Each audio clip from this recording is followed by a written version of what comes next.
In today's video, I'm going to teach you how to forward a message on Microsoft Teams effectively. This is a handy skill whether you're communicating in a corporate setting or collaborating on a personal project because forwarding messages can help ensure that important information reaches the right people quickly. Let's dive right in. To start, you'll first need to navigate to teams.microsoft.com and sign in with your Microsoft account credentials. Make sure you have those details handy because you won't be able to access your Microsoft Teams environment without them.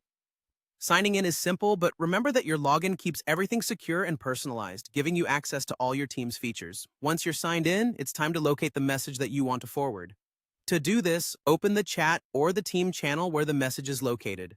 Whether it's a direct chat or a group conversation, this is where you'll find the communication thread that contains the message you need to share.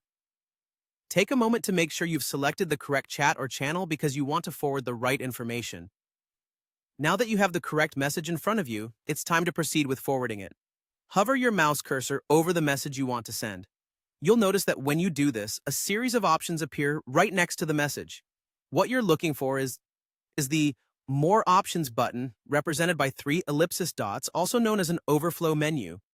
Clicking on these dots will present you with several choices, one of which is the Forward option. This is the key to sending the message where it needs to go.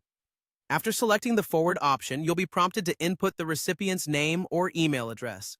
This is where you need to be precise. Carefully type in the recipient's information, ensuring it's correct to avoid any mishaps in communication. If you're sending the message to multiple recipients, don't worry, you'll have the chance to add more than one name or email address. Once you've entered all the necessary recipient information, it's time to send your message. Simply hit the send button, and voila! You've successfully forwarded a message through Microsoft Teams.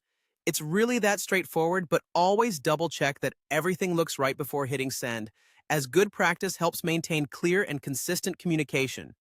And there you have it, a simple step-by-step guide to forwarding messages in Microsoft Teams.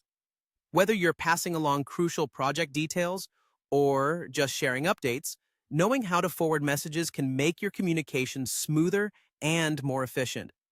If you found this tutorial helpful, make sure to like and subscribe for more tips on using Microsoft Teams and other tech tools.